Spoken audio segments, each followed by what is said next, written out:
Quelqu'un ici, il est issu d'une famille. Dans cette famille-là, les hommes des plaies bizarres. Je veux parler à cette personne.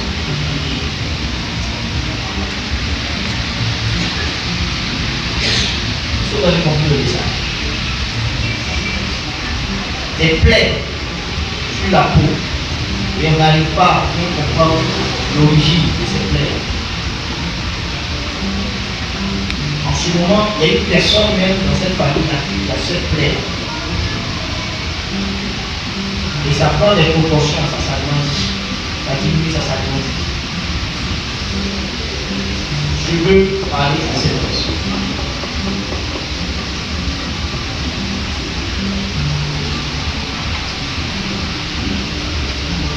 My God.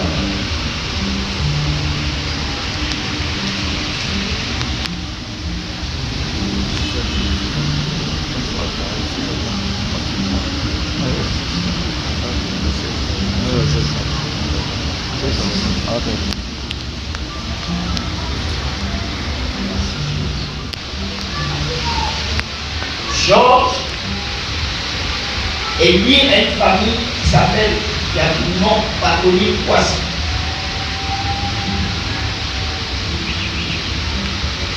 Et cette famille raconte son histoire déjà écrite. Elle-même, elle connaît son histoire. Elle connaît les faits qui lui arrivent de bout en bout. Et la famille Poissy est en ce moment comme en train de connaître un déclin. Il y a une période de difficulté. Il y a une période où la famille s'élève. Je veux parler à quelqu'un qui connaît la famille Poissy. Lève la main. Lève la main. Là où il y a des plaies, quelqu'un a une plaie ici, acculée, à venir. Ça fait comme ça avec l'église, ça prend une autre proportion. Qui connaît quelqu'un comme ça ici? Une plaie.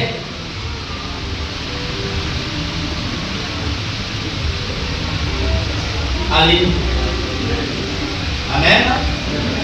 Quelqu'un est-il ici qui connaisse une personne qui a dans sa famille une plaie?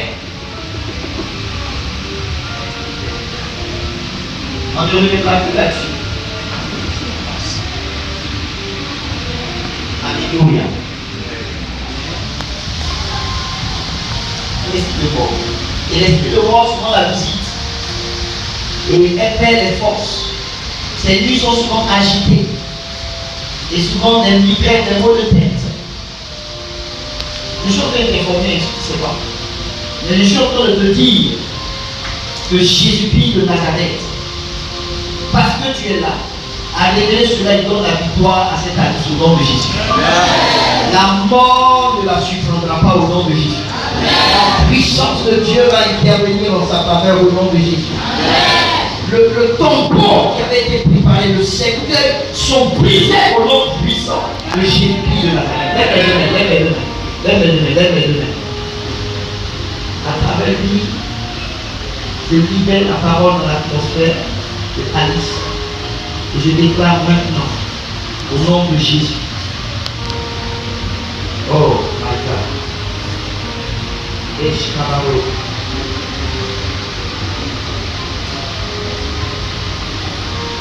Au nom de Jésus. Brise l'esprit de mort au nom de Jésus. Comme ça. À travers lui.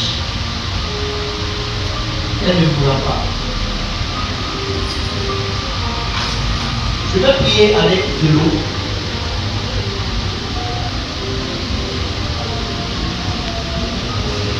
Je veux que tu envoies de l'eau. Pas maintenant. Pas maintenant, pasteur. Je vais prier là-dessus. Puis je vais te dire ce que tu fais. D'accord? Est-ce que tu as le temps de venir à 15 heures? Venir à 15 heures, tu viens. D'accord? Je vais prier. Je vais te dire ce qu'il faut faire. faveur de Alice. Donc, le Seigneur va se glorifier. Le Seigneur va se glorifier. Au nom de Jésus. On continue. Au bout des 7 ans, la femme revint du pays des Philistins. La femme revint du pays des Philistins. Et vient vers le roi pour demander que le roi intervienne en sa faveur. Et de son champ. Et ainsi dit, ô roi, mon Seigneur, voici la femme, et voici son fils qu'Élisée a fait revivre. En même temps, il dit, allez roi, allez voilà, voici la dame dont il est en train de te parler là. Voilà, c'est son fils que Élisée a amené à la vie. Le roi interrogea la femme. En même temps, le roi dit, hé, femme. Et elle lui fit le récit. Et la femme lui a fait le récit des faits. Puis le roi donna un eunuque. Puis le roi donna un eunuque auquel il dit, fais restituer tout ce qui appartient à cette femme. Fais restituer tout ce qui appartient à cette femme. Avec tous les revenus du champ. Avec tous les revenus du champ. Depuis le jour où elle a quitté le pays jusqu'à maintenant. Depuis le jour où elle a quitté le pays jusqu'à maintenant. Verset 7. Oui. Élisée se rendit à Damas. Élisée se rendit à Damas. Ben-Hadad, roi de Syrie, était malade. Très bien, tu peux t'arrêter là. Dites Amen. Amen. Veuillez t'asseoir, je prêche dans sa parole de Dieu. Quelques minutes. Alléluia. Le texte que nous venons de lire est un texte rempli de puissance et de révélation, d'orientation prophétique pour la vie de cette femme en question. La Bible la présente comme une femme qui était en détresse. Alléluia. Cette femme en détresse avait besoin de secours. La Bible dit qu'un jour, Dieu avait parlé à travers son prophète et il regarde la femme, il lui dit, femme, il faut quitter le pays. Il lui dit, va du pays, parce que sur ce pays-là, il aura la famine. Ça veut dire qu'il n'aura pas à manger, les gens vont souffrir. Ça va se faire pendant 7 années. 7 ans. Il y avait mon Alléluia. Amen, amen. Donc, le prophète annonce quelque chose qui doit arriver. Mais la femme n'est pas dans le doute. Elle comprend que c'est un message divin. Si aujourd'hui, quand on me dit ça,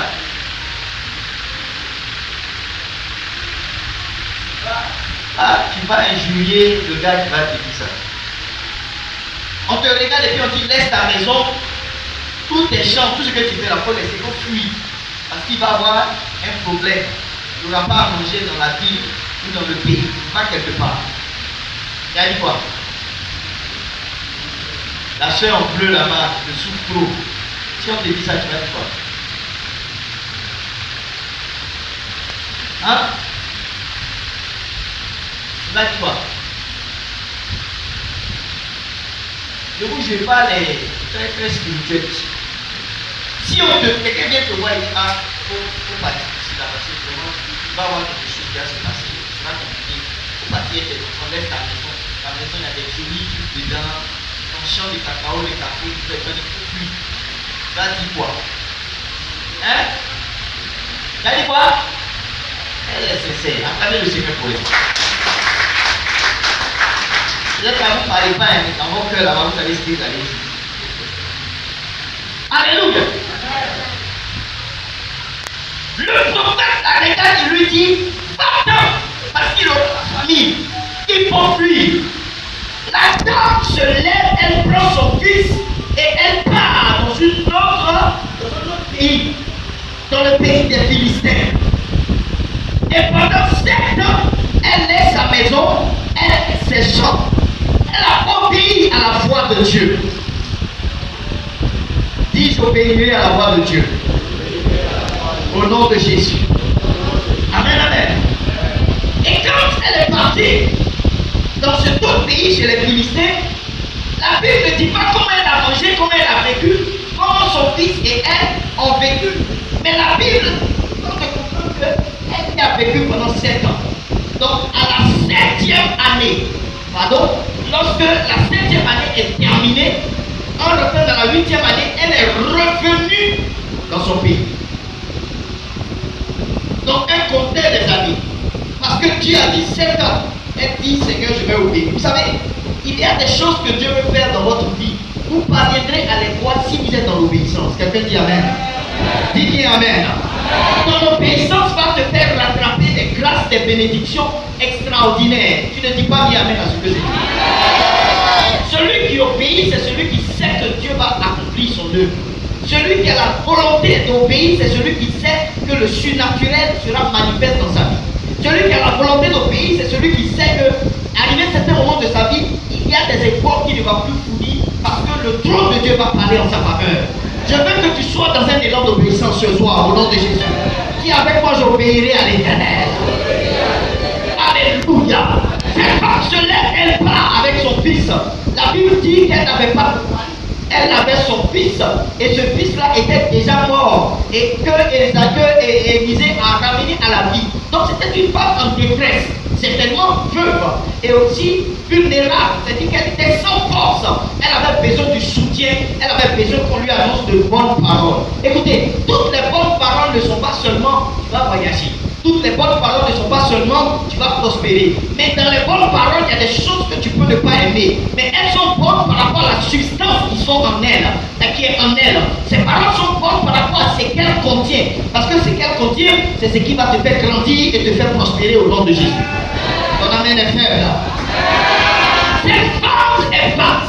Et à la 8e année, revenant dans son pays, elle constate que quelqu'un a pris sa maison, quelqu'un a pris ses champs.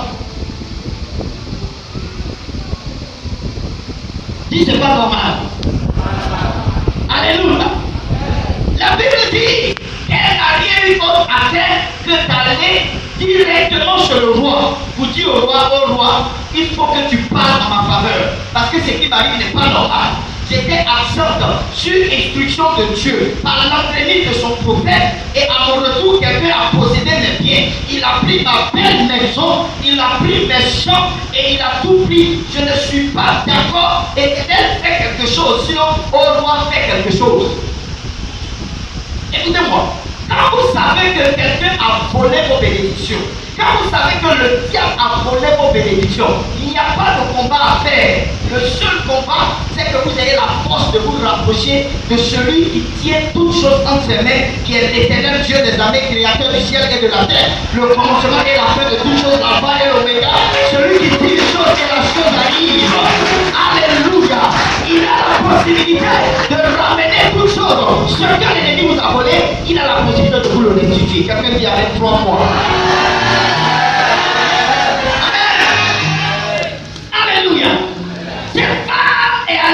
Le roi, elle dit c'est toi qui peux régler mon affaire. Je n'ai pas de force. Comme quelqu'un est en train de dire, c'est toi qui peux régler mon affaire. Je n'ai pas de force.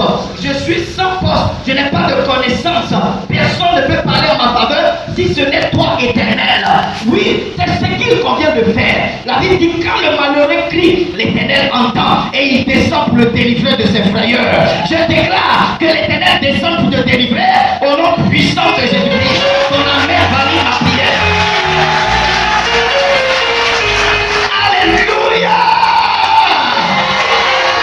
Écoutez-moi bien, ce message ne concerne pas tout le monde, mais il concerne ceux qui sont faibles, ceux qui n'ont.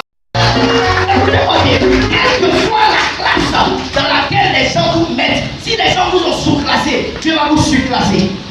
Je dis Dieu va vous surclasser. Cela ne dépend pas de vous, mais ça dépend de la souveraineté de Dieu. Cela dépend de la volonté expresse de Dieu de faire du bien aux gens, à ceux qui n'invoquent d'un cœur pur, à ceux qui sont affaiblis. Donc je suis en train de parler à une catégorie de personnes qui va expérimenter dans les 72 heures une bénédiction inégalée. Oh my God! Alléluia! Alléluia! Veuillez vous asseoir. La dame est allée croiser l'homme de Dieu. Pardon? Croiser le roi. C'est aussi l'homme de Dieu. Elle lui dit, oh roi, si tu me vois devant toi ici, là, mon affaire est trop. Dis avec moi, mon affaire est trop. Dis mon affaire est grave. Mon affaire est dangereuse. Mon affaire est compliquée. Alléluia. Quelqu'un me comprend? Écoute-moi bien. Si ton affaire n'est pas grave, de retrouver ici à 7 heures. Nous qui sommes à l'église, c'est nous qui avons les problèmes. Jésus dit qu'il est venu pour les malades. Si tu es trop bien porté, reste à la maison. Si tu es là, c'est parce que ton affaire est grave. Si tu es là, c'est parce que ton affaire est dangereuse. Si tu es là, c'est parce que ton affaire est compliquée. Alors que c'est quand c'est grave, compliqué, dangereux, gâté, que Jésus arrange, rétablit, restaure, bénit et élève. Alléluia. La Bible me dit que cette dame, pendant qu'elle parlait, elle parlait seule. Aujourd'hui là, une fois le voir, suffit. Et puis il était dans sa cour.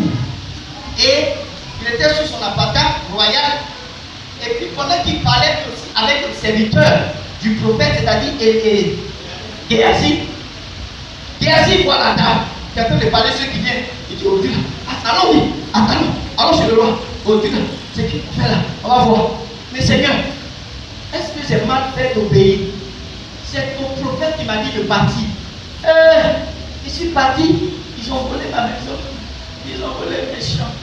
Oh Seigneur, comment je vais faire? Écoute-moi bien, Dieu a un plan extraordinaire. Dieu fait des choses que les hommes ne comprennent pas. Quelqu'un me comprend? Si c'était à cette ère 2024 où il y a les réseaux sociaux, tu vas prendre Facebook comme ça, ou en direct. Écoutez, il y a un acteur qui s'appelle le prophète. Il m'a dit de quitter ma maison parce qu'il allait avoir la famine.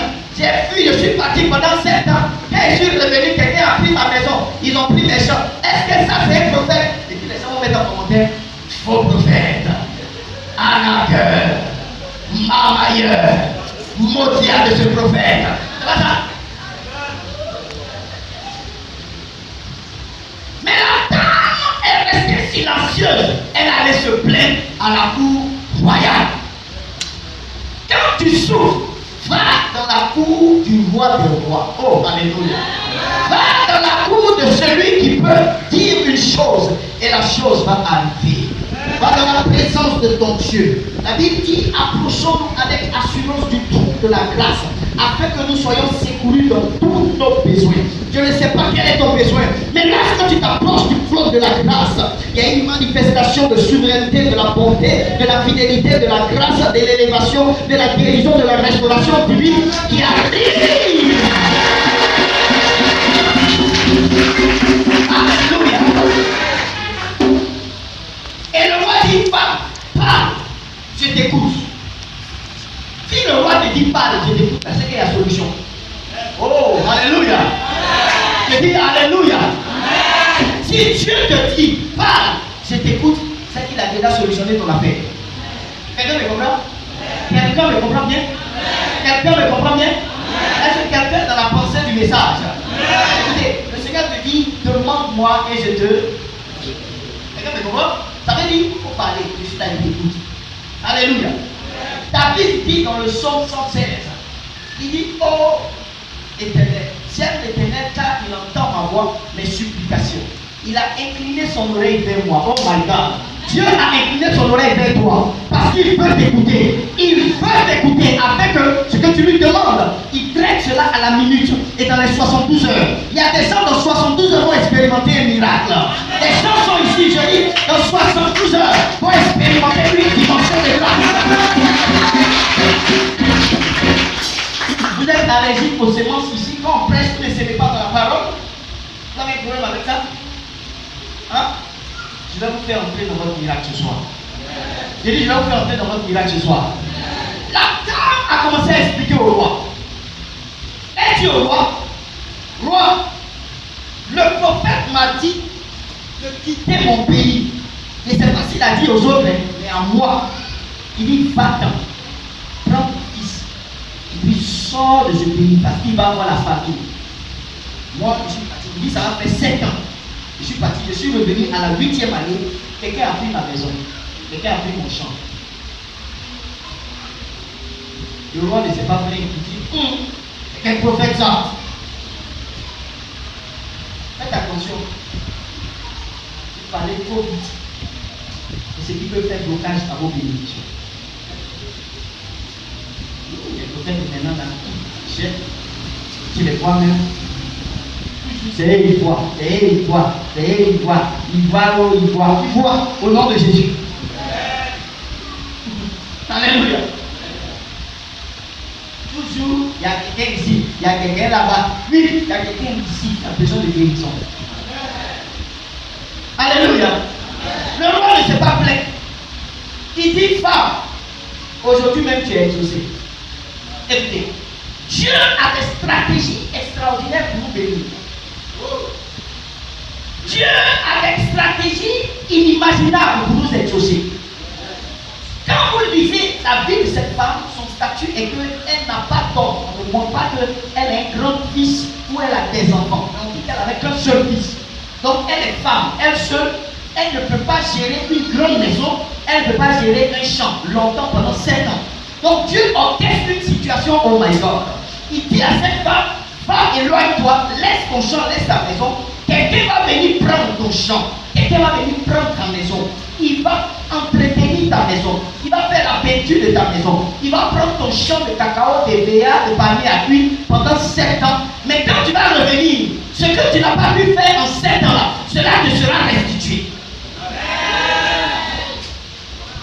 Qui est à ta place d'acclamer le Seigneur? La Bible me dit ceci. Le roi donne instruction, il dit à un eunuque.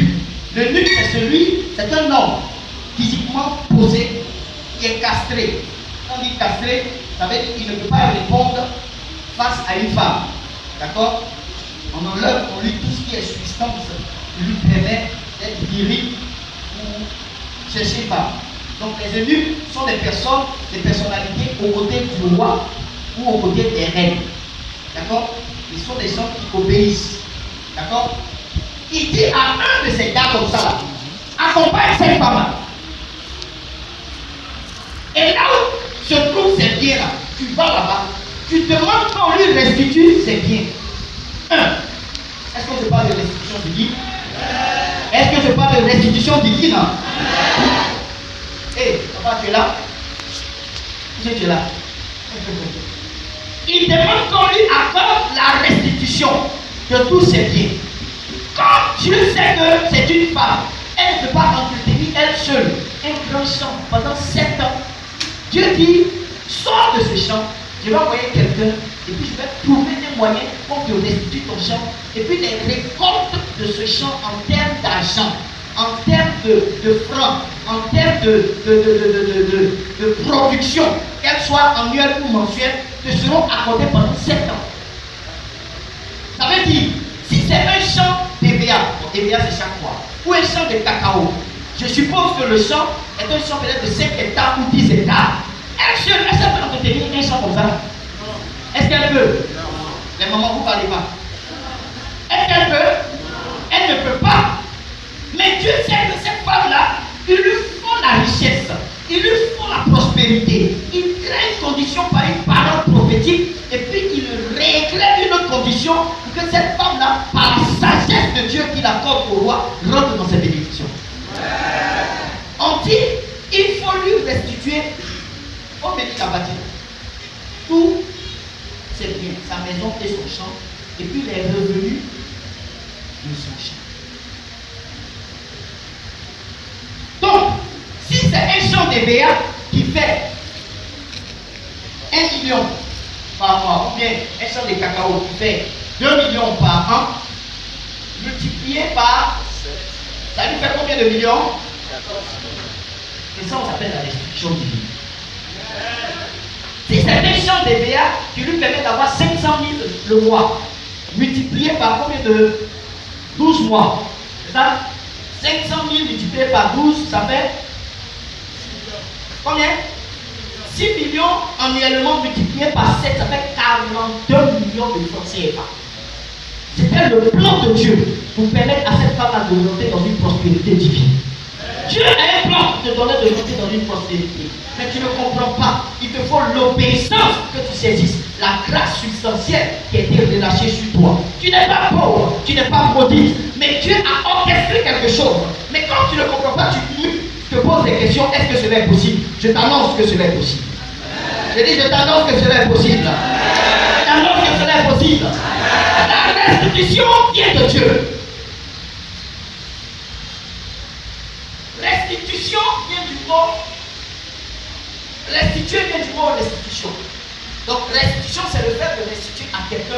ce qui lui revient de toi. Restituer, c'est donner à quelqu'un ce qui était en sa possession, qui lui a été volé, ou arraché, ou pris, ou encore dérobé. Merci, c'est la vraie expression. Dérobé. Le diable t'a volé des choses. Comment tu regardes ta vie est normale? Ta vie est normale? Est-ce que ta vie est normale? Est-ce que ici vos vies sont normales? Vous ne savez pas. Est-ce que vos vies sont normales? Quand tu regardes la vie de tes parents, c'est normal? Tu regardes la vie de tes enfants, c'est normal? Quand tu regardes ta vie, c'est normal? Écoutez, peu importe qui vous êtes, si vous manquez de vigilance, le diable va vous voler quelque chose. Et le diable est un voleur. Sa feuille de route, c'est que c'est un dérobeur, un menteur, un usurpateur, un voleur. C'est ça son travail. Et toutes les fois que le diable vous vole quelque chose, c'est une occasion que Dieu crée. Même si vous avez manqué de vigilance, c'est une occasion que Dieu crée pour vous élever.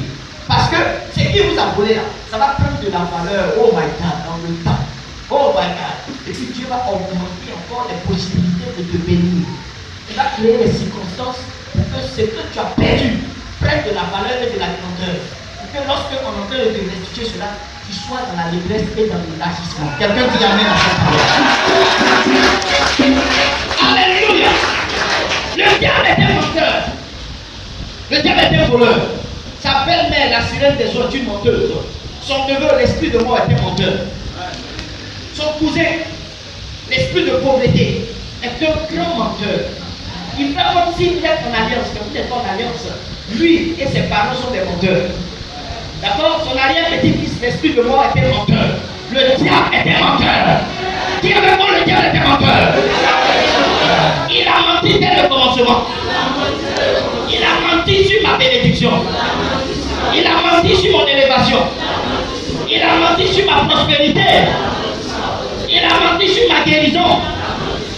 Le diable est un menteur. Le diable est un menteur. Le diable est un menteur. Alléluia.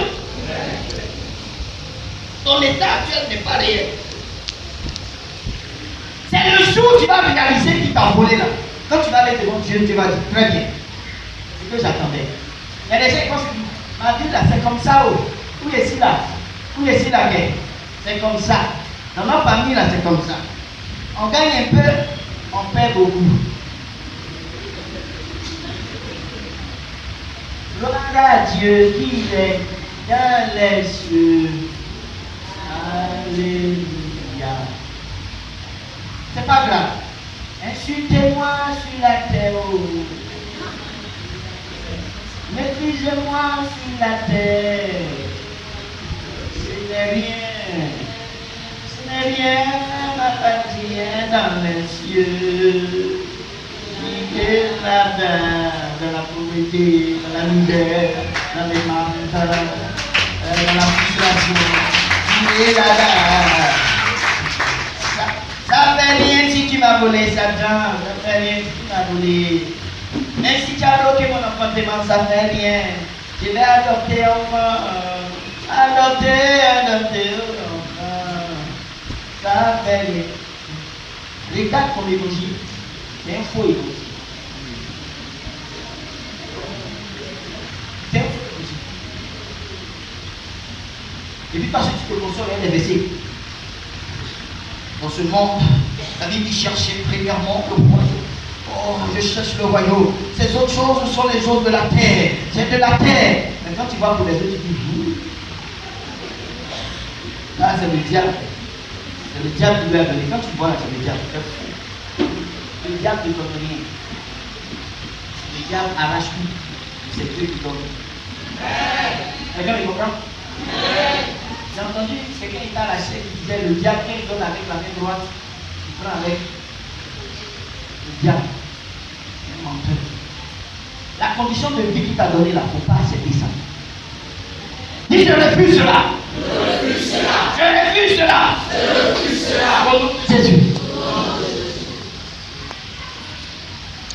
Alléluia. Est-ce que là où tu es là, tu comprends maintenant que tu ne dois pas accepter la situation dans laquelle tu es?